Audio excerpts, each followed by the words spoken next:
Ladies and gentlemen, it's my pleasure to introduce Peter Tytler.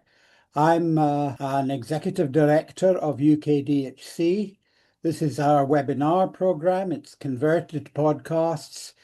We are recording this and we will subsequently be editing it and putting it out from our platform. And Peter has come to tell us all about AI and LLMs, and I'm going to hand over for him to introduce himself and take it from there. Thanks, Angus. My name is Peter Tytler. I'm 54 years of age, turned 55 in this summer. I'm retired from my main job, I suppose, which was as a doctor. I worked primarily in anaesthetics and A&E during my 16-year career. I trained in London and worked primarily in England. Before that, I worked as a software developer and systems guy for banks. I first developed my interest in computers at a very young age, probably about 12. It was very much on my dad's bidding. He was very worried about the future, which I suppose is topical considering where we are at the moment. His view at the time was that if we didn't learn how to compute, if we didn't learn computing languages, that we wouldn't be able to find jobs, which I suppose, again, is interesting considering where we are at the moment. And I suppose my father was way ahead of his time. He was a big user of Janet, which was the Joint Academic Network, which linked academics globally. My father showed me his Janet screen with a little cursor blinking in the corner, and he started communicating with a colleague in San Francisco. It was actually, now I remember. It was California, but it was San Francisco. And I watched them communicating. It took a while, because obviously bandwidth wasn't quite what it's like now. But amazing to think that someone could communicate over all that distance. For those in the webinar who are younger than I am, and I suspect most of you are, that probably isn't that miraculous. But back in 81, that was. And through a combination of my own interest, because I'm a bit of a geek, and my father's enthusiasm, I started working with computers. And we initially had a computer called a Dragon 32, which had no disk space, so you couldn't save anything to the computer itself. You had to use something else. Didn't even have a floppy disk drive. Had 32K of RAM, which, as you can imagine, is a lot less than most computers have now. And because it was so rudimentary, you had to load software up using a tape recorder, which would sometimes take as long as 10 minutes. My first game took me about 3 days to develop, using BASIC, which my father taught me the rudimentaries of, and got the bug really, and continued that probably until I was about 16, 17, and continued doing that at university. I migrated from BASIC to C and then C++, really as a hobby. My degree was financial. I studied economics and law, and it was very much kept as a side interest. And then when I was looking for careers, I decided that I'd like to merge the two, my interest in finance and my interest in computing. So I did computing almost like a conversion course, but it was very much more on the theory side rather than the practical side. And when I was at LSE, I carried on coding, which turned out to be rather fortuitous for me. Was lucky enough to get a job with one of the French banks and joined the graduate program. And because I was on the fast track, they promoted me to a position where I was probably not really ready for. And the first couple of months were pretty rough. But one of the things that saved me was the fact that I'd done some coding in the past and had some technical knowledge, which most of the guys on my conversion course didn't have. And spent 10 years doing that, developing trading systems all around the world, and worked primarily to begin with as an analyst, a business analyst and tester, and then eventually worked as a project manager and ran the equity area for technology at Paribas before I left, and then carried on doing that with other banks. Finished in HSBC, and after 10 years decided I'd kind of done everything that I wanted to do with that. My father had always wanted me to become a doctor. I did the exam, didn't expect to get in. Did the interview, didn't expect to get into that either. And before I knew it, I was working as a junior doctor in one of the London hospitals and forged a 16-year career, mainly anaesthetics and A&E. And at the age of 55, I decided I had enough, not surprisingly. Working in hospital medicine can be quite stressful. And I'd been using technology throughout my life, but I'd become quite excited by these new so-called artificial intelligence chatbots. Started off with OpenAI, purely coincidentally. There wasn't a choice. It just happened to be the first one that I logged on to, and had the same excitement that I really had when I first started using Google. It felt like a game changer, just like Google was. Google took search to a new level, and I felt that these LLMs were taking search to a new level.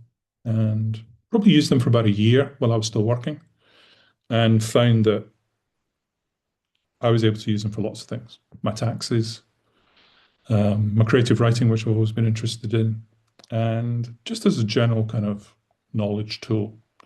And I use them at work as well, I want to be completely honest about that, and found them quite useful in the work situation as well, using a smartphone, obviously.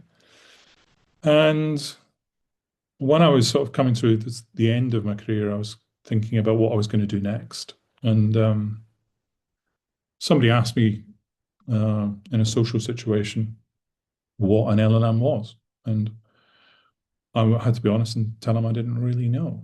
And I'll be honest with you, still, I don't really fully understand it, partly because they're a bit of a black box, and partly because the technology is rather overwhelming. But anyway, I'm kind of quite a nosy person, and I'm a bit of a geek. So I thought I'll go back to my roots, and I'll use my old testing skills, and I'll test them and see if I can work out how they actually work. But more importantly, I wanted to see if they were nearly as good about helping doctors as we were being told they could be, because I was rather skeptical, and I still am. And someone suggested to me, why don't you compare OpenAI with the other ones?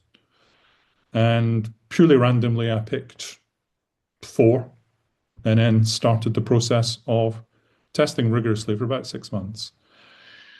Before I go on to that, let me just give you a brief introduction to those of you who don't know too much about AI and LLMs. The genesis of LLMs really started, I think, in the 50s.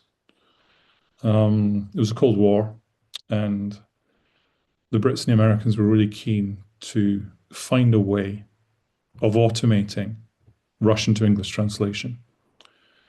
They wanted to be able to translate Russian in cables quickly. So they had this idea that they would bring together a whole number of linguists and use rules of language, the English language, grammar essentially, and try and hard code a computer system that could basically translate one language to another. And they were quite optimistic to begin with, and then realized that they were entering or experiencing quite a lot of problems. And that was largely due to the fact that English in particular is rather a colorful language. We use a lot of idioms, we use a lot of metaphor, we use a lot of slang. It's really rather a messy language. And anyone who's spent any time teaching English like I have or writing will know that not all the rules are consistent. And I think the point at which they realized that this wasn't going to work was when they translated the phrase, the spirit is willing, but the flesh is weak, into Russian, and got the result, vodka is good, but meat is rotten. And that kind of illustrated the big weakness of trying to approach it like that. Now, at the same time, there's a guy called Alan Turing, which some of you might be familiar with, was a mathematician, and I suppose is most famous for his connections with the Enigma machine and decoding it, and his development of his Alan Turing machine. And he was one of the big proponents, even back then in the 50s, of the possibility of artificial intelligence. And his writings and discussions back in the 50s turned out to be rather prophetic. He, even back then, talked about a neural network, which is one of the descriptions that's used for describing large language models. And he actually even envisaged how it would work. He envisaged taking a systemic architecture and flooding it with huge amounts of data. And from that, being able to systemize, if you like, expression through statistical models. So very similar to what large language models have become in the last 10 years. And it's probably one of the many reasons Alan Turing is still regarded very well in the intellectual community, particularly in the mathematical community, not just for his work, but how he managed to almost predict the future. They kept working on large language models, and the breakthrough really came probably in 2017. A couple of Google engineers came with a breakthrough, which was to make it easier for them to build what they were talking about at the time was a large language model. And their idea was very similar to what Turing had suggested, which was to, I suppose, synthesize intelligence by using the language and trying to work out if there's any way that you could predict how language evolves. And their idea was to take words and the relationships between words and map that. And the basic idea is that if you have a word, you can infer its meaning from its context. If, for example, imagine a situation where you overhear a word you've never heard before. Now, I'll use an anecdote from my time when I was working abroad, where I overheard someone talking about Lasix, and it was a noisy environment. I'm not going to tell you what it was because I'll kind of give it away. And I couldn't hear very well, and I'm quite deaf actually anyway. It's an inherited problem. And they were speaking in a way that I wasn't massively familiar with.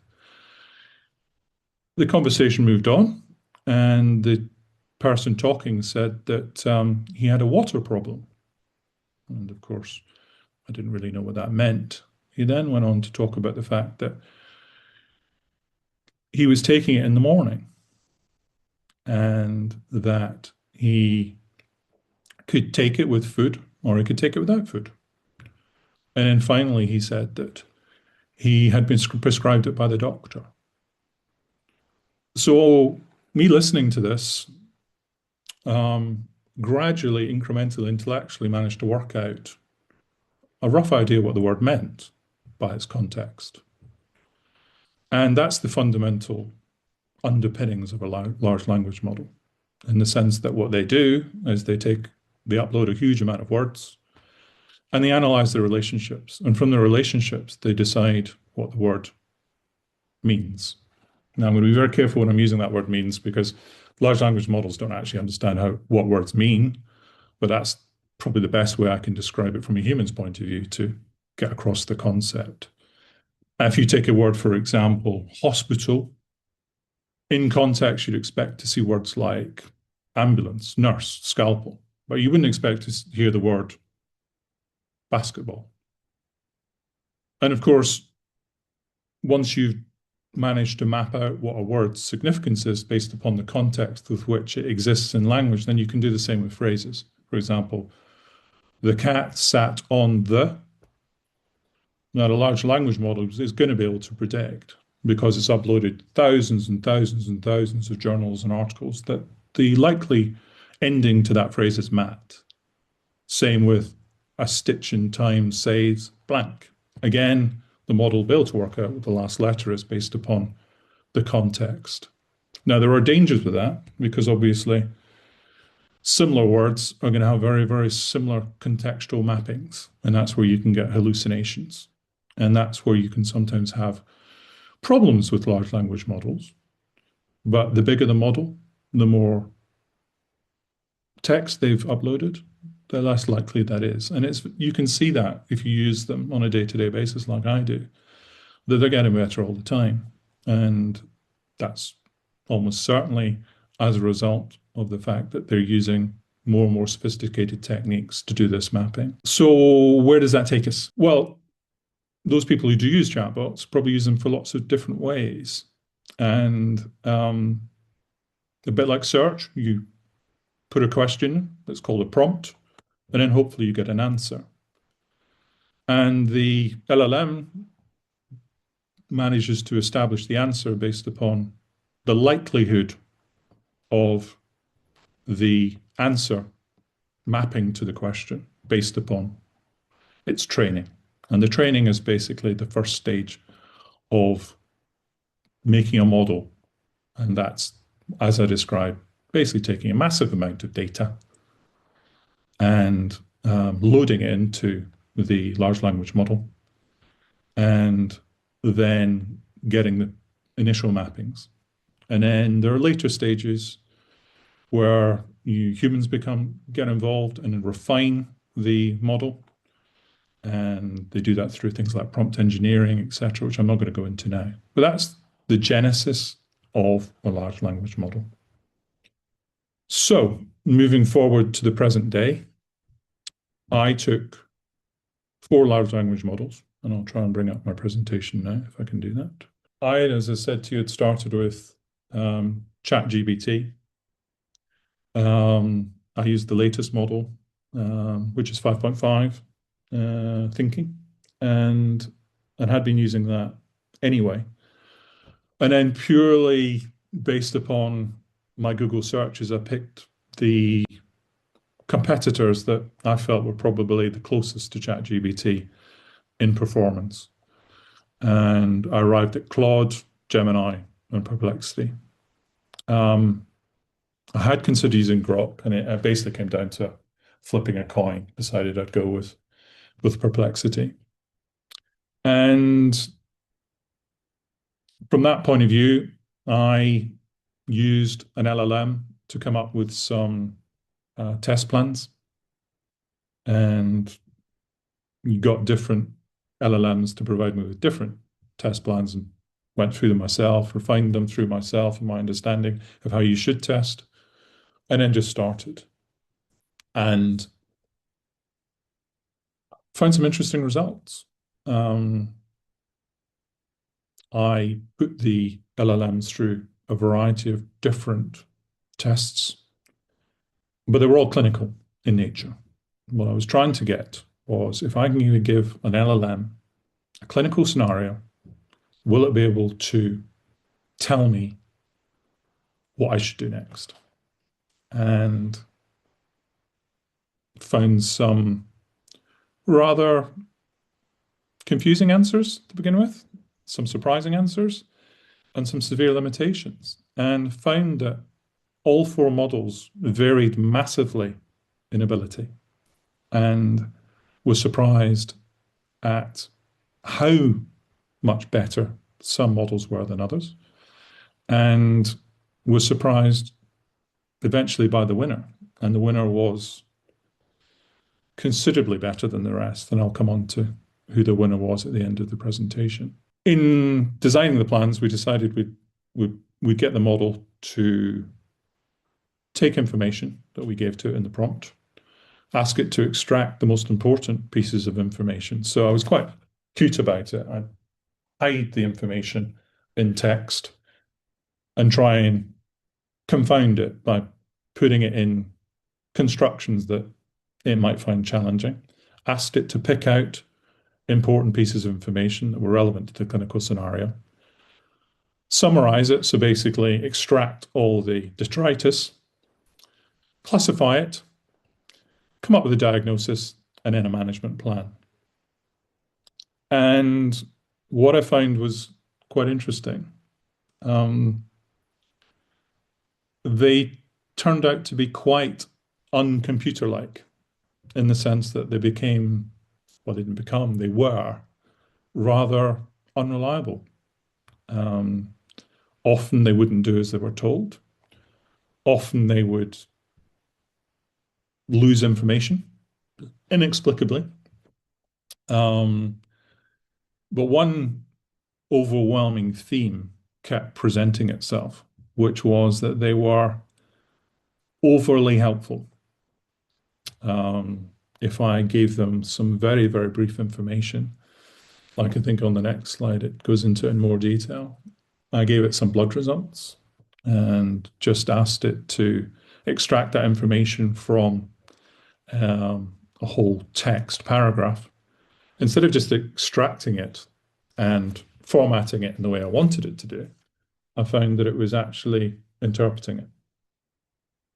So a low MCV, for those doctors who are not in the webinar, that is a blood count, and it's a blood count we use regularly in clinical practice, and can be indicative of lots of things. But before I knew it, some of the models, and Claude was the worst at this, was telling me, rather than just doing what I'd asked it to do, which was extract the information and format it in a nice way, was telling me that an MCV of 72 was anemia.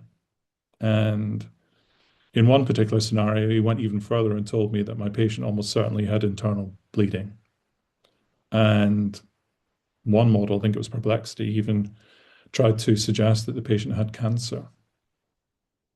And this overinterpretation of information was rather problematic.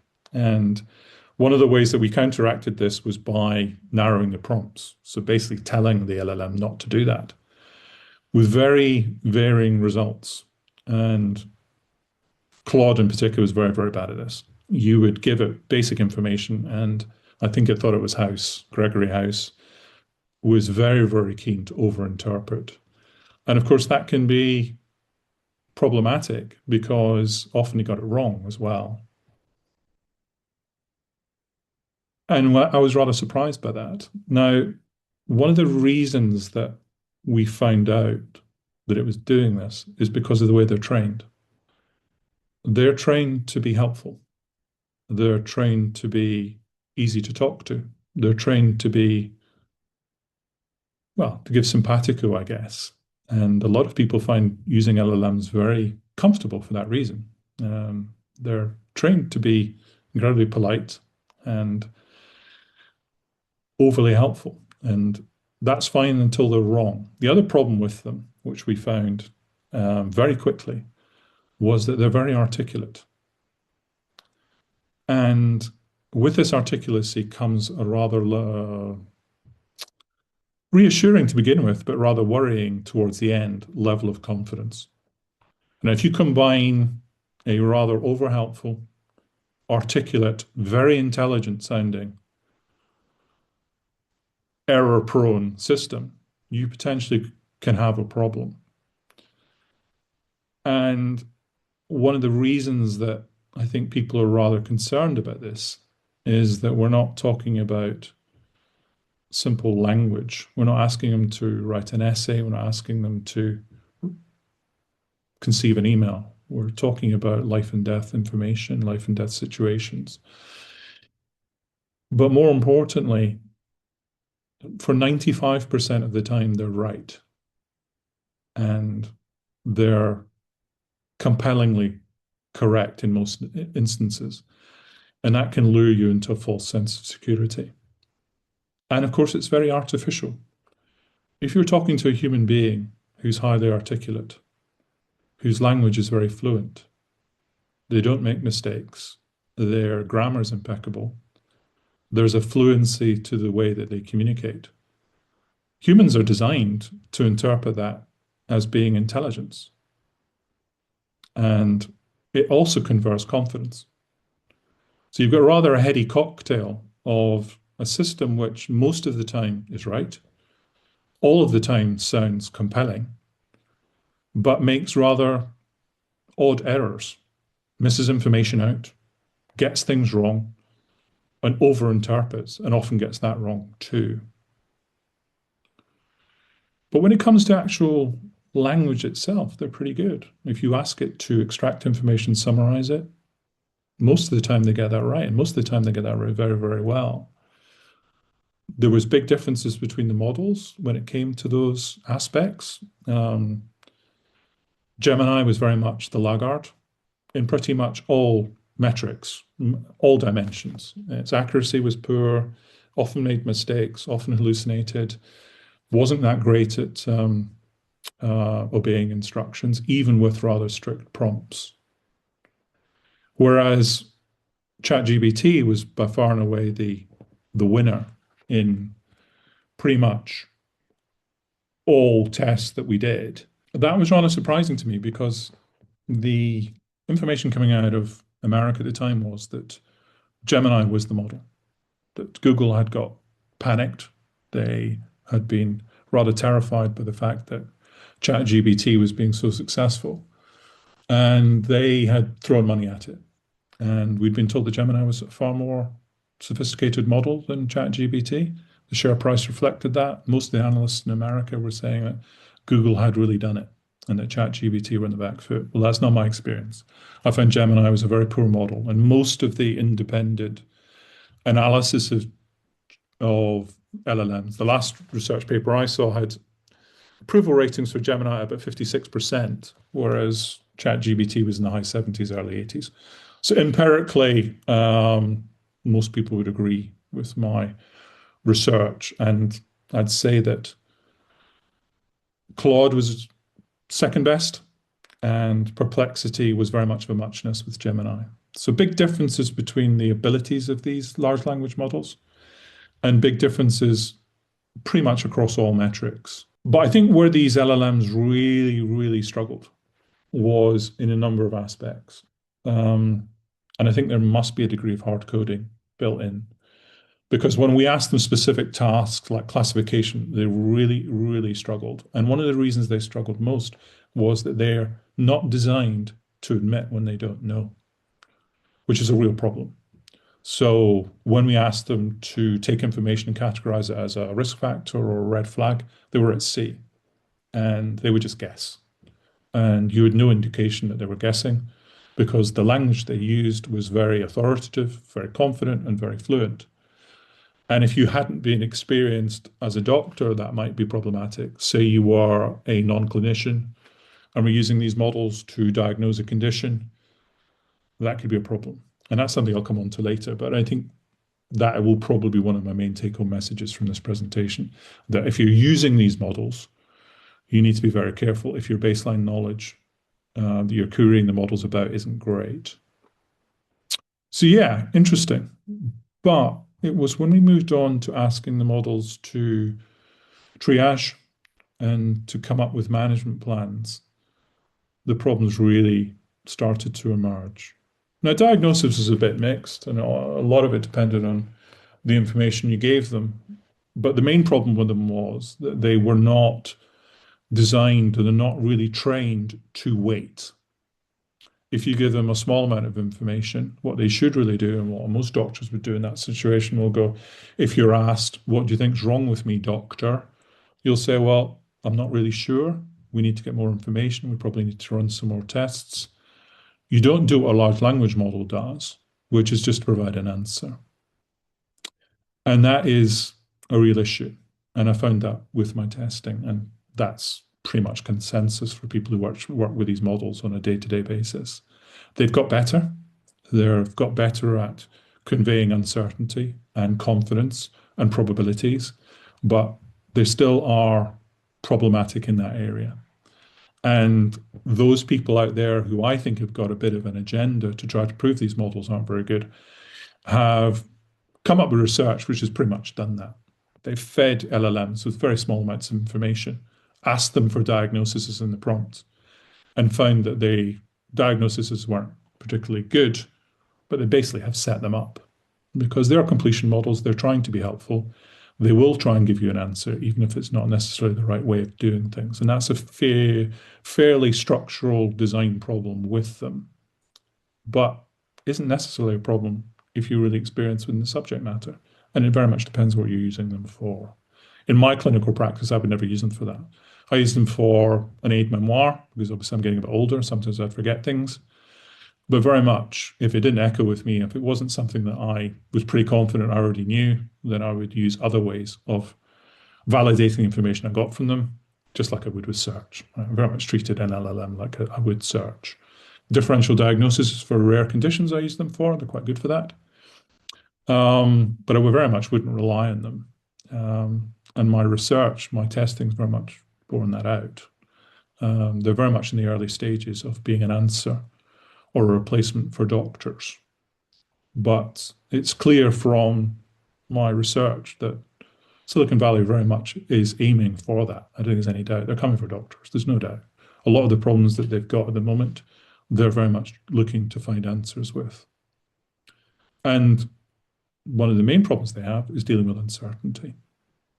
I kind of alluded to it in the sense that if someone asks you what the problem is and you don't have enough information, then doctors are hardwired to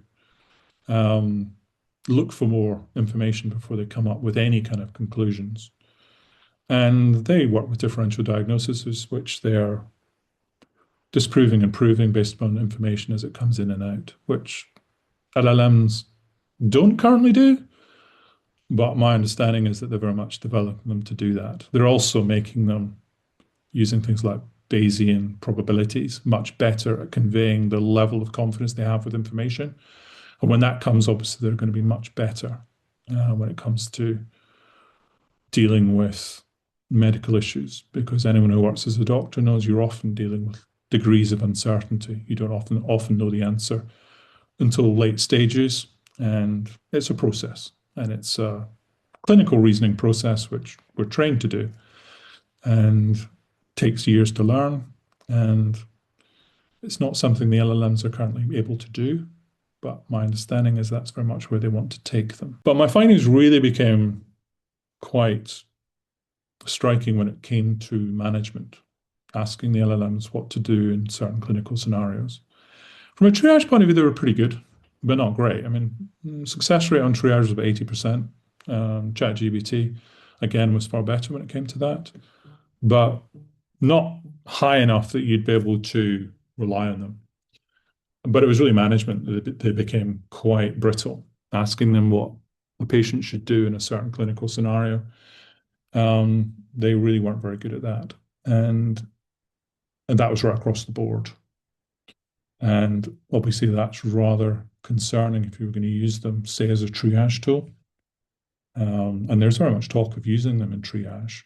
I don't think they're quite ready for that yet, particularly if they were standalone. If they were being used in tandem with an experienced medical professional, then perhaps it would be okay. Someone who was checking their homework probably would be okay.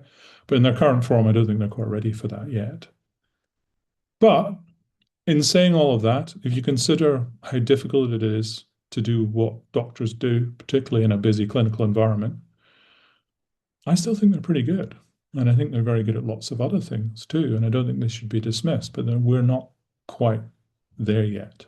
And I think that's basically where we are. And I have to say that a lot of the things I didn't think they'd be good at, they were quite good at, and quite impressively good at.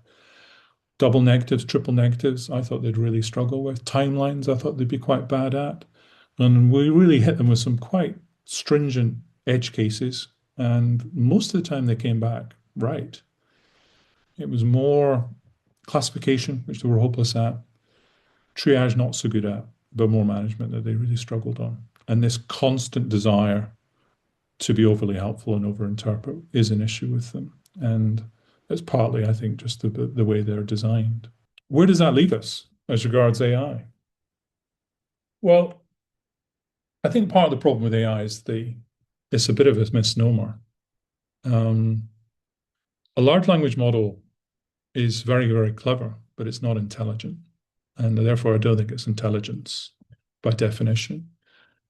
I use them now very much designing agents to generative AI is basically what I do now. So I'm building systems with them. And the problem you've got is that when you're communicating with them, as I've said before, they come across as really sounding like they know what they're talking about. But they keep making mistakes and they're inconsistent. And often they only give you half the picture and they don't listen to instructions, which is a real problem when you're coding. They love to hard code. And I'm not going to go into the nitty gritty of systems, but when you've got systems that you're constantly telling them to do one thing and they're doing another, it's problematic. And what I've had to do is build really quite strict guardrails. And I think that's what's going to have to happen with LLMs, that there's going to have to be quite strict guardrails. And I think there'll be a lot of what we call deterministic code or old-fashioned code that's going to have to sit around LLMs to ensure safety. And the nasty habits they've got will need to be contained within those guardrails. And even though it's not so much a problem with chatbots, it is a real problem that the fact that they don't have a persistent memory. And you'll find out with agents when you start a new session with the chatbot, you start again. And that's a real problem if you want to have a continuing dialogue with a piece of software about things like clinical problems, particularly if it's a chronic problem, because continuity is everything. And of course, they don't have that. And that's something as well that they're going to have to look at. And that's something which I'm currently looking at with a view to taking AI to the next level, where you've got a persistent memory, then these things can really become very powerful. At the moment, they don't have that, and that causes all kinds of problems. As you can imagine, talking to someone who doesn't have a short-term memory, can you imagine what that must be like? If after a couple of hours you have to start again when you're developing something, that's extremely problematic. Peter, And just finally, I was asked to talk about open evidence, which is marketed as a large language model. Is marketed as being a tool designed specifically for clinicians. And it's probably pretty much the world leader. When I say world leader, I've got to be careful because they're really very much American-centric. They decided that they're not going to participate in Europe and the UK due to regulation issues. But they're very much the number one in the US. And there's some research that's come out recently which the journalists have picked up on, which is that they think that despite what I've been talking about today, they still think that the large language models, the frontier models, the ones I've just been talking about, are actually better and outperform open evidence, which on the face of it is rather striking because you would expect the specialist would beat the generalist pretty much every day of the week. But like a lot of things when it comes to AI, you really have to dig a little bit deeper to get closer to the truth. And the truth is that open evidence isn't really an LLM. It's basically a database, an old-fashioned relational database, which I used back in the day and people still use today, but it's not particularly new technology. They have an LLM, which they use, but it's very much a small LLM. The real grunt work is done by a database. And that's one of the reasons that it's not, on the face of it, as accurate as LLMs. Now, the research suggested that the LLM they were using was, I think, 90% accurate when it came to sitting board-certified exams in the US. And I think they said that open evidence was only 89% accurate. And this is where it gets interesting, because one of the design features of open evidence is that if it doesn't know the answer, it doesn't guess. Whereas anyone who uses LLMs know that the entire basis of an LLM is guesswork. It's very, very clever guesswork. It's all based on probabilities. And because it guesses, it has an advantage. So even though on the face of it, it sounds like it's more accurate, as a clinician, you would have to decide which one you would rather use. Would you rather use one where it doesn't guess, but it's perhaps slightly less accurate or unable to give the answers in as many scenarios as the LLM, in the knowledge that when it does give an answer, you can rely on it? Or would you rather use an LLM which is just going to give you, on the face of it, the answer, even if they're not 100% sure that it is the answer? And I guess that's just user choice, but I think it points to a rather bigger subject when it comes to AI, and that is people who talk about it. And I think we saw this a little bit with COVID and journalism. And I think there's a little bit of man bites dog with this from a journalistic point of view. They could smell a story. It sells papers to suggest that open evidence isn't as good as, say, OpenAI. It doesn't sell papers to say that open evidence is better than OpenAI because it doesn't confound. And it suggests either a unwillingness to actually tell the story properly or a cynical attempt to put bums on seats, create clicks, create retweets, or sell newspapers. But I think it's an interesting insight into how Silicon Valley is developing systems. Because why is it Open Evidence decided not to use a full-blown LLM? And why did they decide to design their architecture the way they did? And I suspect a lot of it's probably come down to cost. Developing a massive LLM like OpenAI costs huge amounts of money. You need massive technical architecture. And also you need engineers and AI engineers like hen's teeth. You can much easier pick up a database engineer. Even though they use RAG, which is quite new, and maybe I can talk about that another day, the vast majority of it's nut and bolt, old-fashioned technology, which cheaper and easier to design, not as easy to maintain, and that's perhaps a subject for another day. I would like to fire at you in the first question. When you are using LLMs and AI, who is legally responsible for the treatment of the patient? Is it you as the doctor, or is it the AI platform that you're using? I mean, that's an excellent question, and obviously I'm not a clinician anymore, so it's probably not, I'm probably not the best person to answer on this, but I have done some reading on this, and my understanding is that the clinician is ultimately responsible. And I've got quite strong views on this, which you may or may not want to talk about at this stage, but I'm in agreement with that. And Mm, correct me if I'm wrong, if that's not the current situation, but I understand those are the GMC guidelines. But I yeah, think you're right. that's the only way we can do it. But for anybody in the chat who disagrees, I'd be interested to hear your opinion. Now, the other point that I wanted to flag up with you was that these platforms are changing all the time. Yeah. And it's interesting that when Google came up with their first AI platform, I think it was called Brawn, and it was rubbish. And then they moved on to Gemini, which I use and I find very helpful.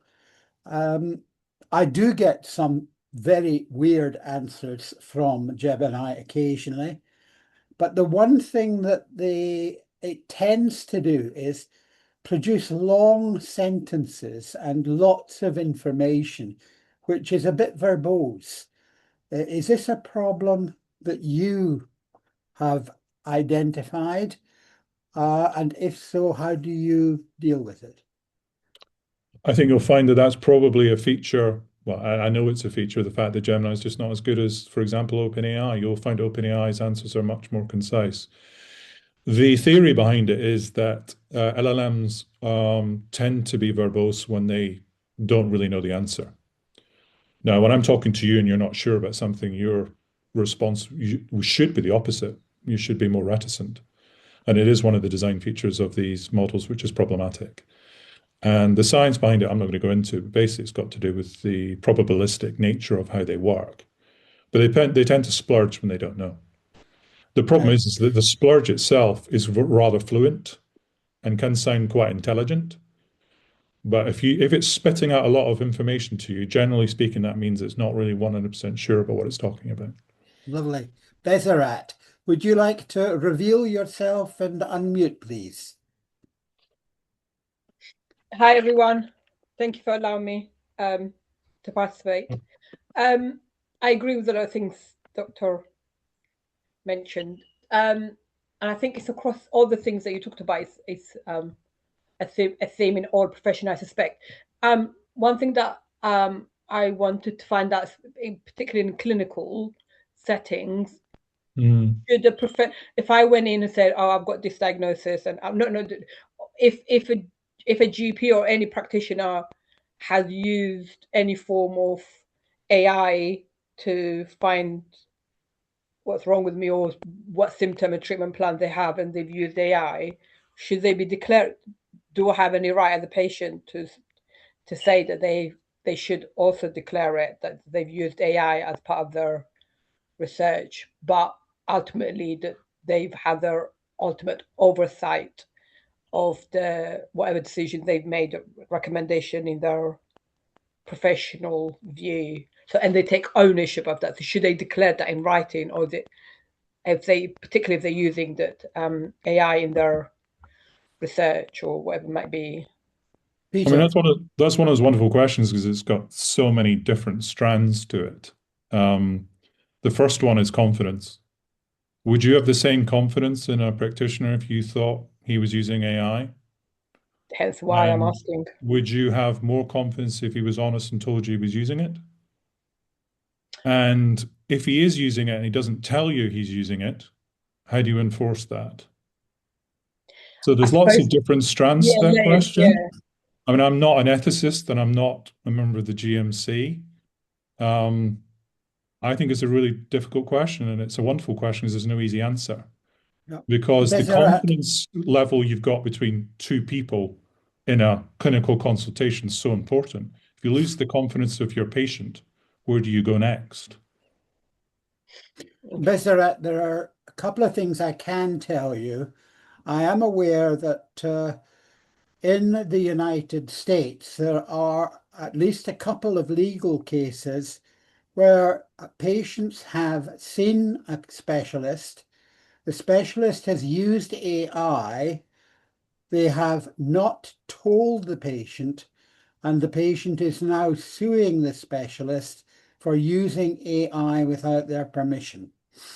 Now, one of the reasons for that is that if you are using an AI platform, you don't have absolute knowledge of where that information is going.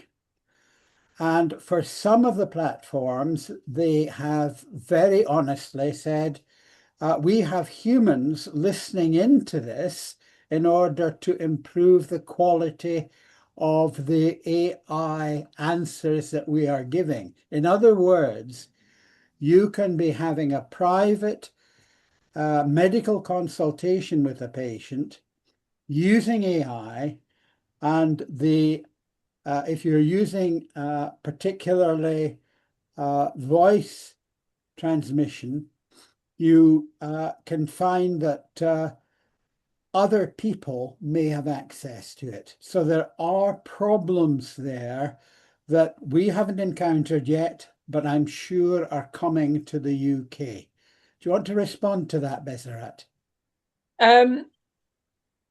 Only as far as, no, I to be fair to the gentleman who's talking, sorry, Peter. Peter, sorry, apologies. I accept there was a lot of layers, but what I would, I think I've seen different version of in different profession. I think solicitors, the more transparent solicitors, say that they've used it, but they take ownership of the ultimate decision, that they've had oversight. I'd be interested to know, Angus, if that case that you mentioned is it in UK court, and then is that publicly available? Because I think there's a lesson to be learned. I don't know enough about within clinical what the conversation's happening, and that's part of the challenge. Me working, say, for instance, in public sector, in terms of how you navigate this really difficult territory. I don't think anyone will have answer No. per se, but it's the conversation that in terms of where we're heading from every professional bodies and so forth. I picked it up off LinkedIn, and Interesting. and so have a look at LinkedIn, see if you can trace it there. There is I mean, if one I other, can just come back yeah, on that very brief point, when I'm using LLMs and they will prompt me for permission for them to allow yeah, human beings to monitor what I'm doing. yeah, And the second point I would make is that if you're using an LLM, surely anonymize all the information. So there's no way that that information could be linked back to the patient you're talking about. The rest of it, though, I think we have to wait for lawmakers and politicians and ethicists to really pitch in on that one, because I don't think there's an easy answer to this. But I think we have to find a way around it, because people aren't going to stop using them. I understand that research in America suggests that 80% of clinicians are using LLMs now. So the kind of that boat has sailed, really, I'm afraid. So I think we're going to have to find a way around this. The other thing that I would like to highlight is that we are having this webinar in mid-June 2026. And this week, Eric Topol has highlighted a paper that's come out of Nature that is talking about two other platforms called Myra and AIM that are being used for assessing patients in the emergency department. And his response to reading the scientific study is, we are going to have to work with AI in order to provide the best care we can for our patients. But everybody is aware of the difficulties of doing so, and the fact that you are in a situation where you may be sharing information you shouldn't be sharing. So if any of you are using AI platform or a voice technology, an ambient voice technology platform with patients, please ensure that you discuss it with the patients beforehand, get permission from the patients to do it. And I think it's justifiable to explain that nowadays we are able to provide more accurate information using AI, but it's not infallible. And I think, Peter, you highlighted beautifully, if it doesn't know the answer, it gives you an answer, and that worries me enormously. But you brought it out beautifully in your talk. Yeah, I mean, coming in on that, I mean, is there anything really new about this, though? Because, I mean, working in ITU for years and years, working in anesthetic rooms, in theatres, monitoring regularly broke down or gave me spurious answers. Yeah. And fortunately, I was trained by old school guys who've been around the block, and they said, well, if your monitoring breaks down, well, you just go old school. Stick your finger on their neck, take the radial pulse. You can tell a lot from that, even their blood pressure. And we were just taught basically how these machines worked, what can go wrong with them, and what you do when the information you're getting doesn't really fit the clinical picture. I mean, the amount of times I got caught out in the early days with ECGs that weren't calibrated properly, SATS probes that were giving me dodgy answers. And it's all part of the tapestry of being a doctor. You have to take the information you're given and test it with the same rigorous clinical vigor you would with anything else. The problem I think about AI is it's just become very topical. And there are issues with it, with data. I get that, but we're just going to have to iron them out. But looking to the future, there is a concern that you may be de-skilling future doctors who then become more dependent on AI, and that may well become quite an issue. Now, I would like to stimulate the audience. Anybody who has questions, please put up your hands and come and join the discussion. This has been fascinating. And for me, I've learned an awful lot from Peter that I didn't know. And I'm reasonably knowledgeable in this area. But Peter, you're quite a techie. I'm a geek, and I used to be very embarrassed about that, but of course it's become so cool now to be a geek. I never thought I'd become cool, but it's taken only 50 years. I mean, one thing on this whole subject, which I think one of your previous webinars really touched on, which I think was very important. The way that clinicians and human beings can make the best of this technology is to learn as much about it as they possibly can. Yeah. And I know there's a lot of fear out there. And there was fear back in the 80s when my father was talking about computers taking over. We have the same talk now. I posted earlier on in the week about Descartes and the end of existence with AI. And it's all understandable that we've got this technology is coming in, it's going to sweep everything away. That's not my experience. Working with it, I've never been busier. It's never been more intellectually demanding working with them. I don't find them de-skilling. I find the opposite. I think most of the hype about AI is precisely that, just hype, and is actually confounding the opposite. It's true in most cases. But the way to protect yourself from making mistakes with it, from making the best of it, is to learn as much as you possibly can about that. Now, I'm a member of UKDHC. Anybody's got any questions they would like to ask me about that, I'd be happy to answer, to reassure you about lots of things, but also just to try and get you excited about it. This is groundbreaking technology. This is, as exciting to me as when the internet came along. And I'm lucky because I've been around a long time. I've seen technology change. And this is by far and away the most exciting era of technology that I've lived through. And I don't know what Angus's view on that is, because obviously he has similar experiences to me. I hope you all enjoy it, and I hope you all make the best of it. These are very exciting times. I can tell you that on the 8th of July, this webinar series is going to include Kieran Walsh, who is Clinical Director of the BMJ, talking about hype and poor quality of AI publishing. So those of you who are interested in expanding your knowledge of AI, please feel free to join us on the 8th of July at 7:30, and we will be covering that topic. It will be quite fascinating. Peter, we've had a very good presentation. I'm very grateful to you for giving us the information that you have and taking time to give it. And I do hope that the audience goes away still trusting some of what we get from the AI platforms, but recognizing they're not perfect. And thank you very much for your contribution today. It's been my pleasure. Thank you all. And thank you, everyone. These webinars continue up until the 23rd of July. You're very welcome to come any Wednesday at 7:30 p.m. And you will find the links on our portal, the UKDHC portal, which you can get on very easily. Just follow UKDHC, Google it, it'll take you there.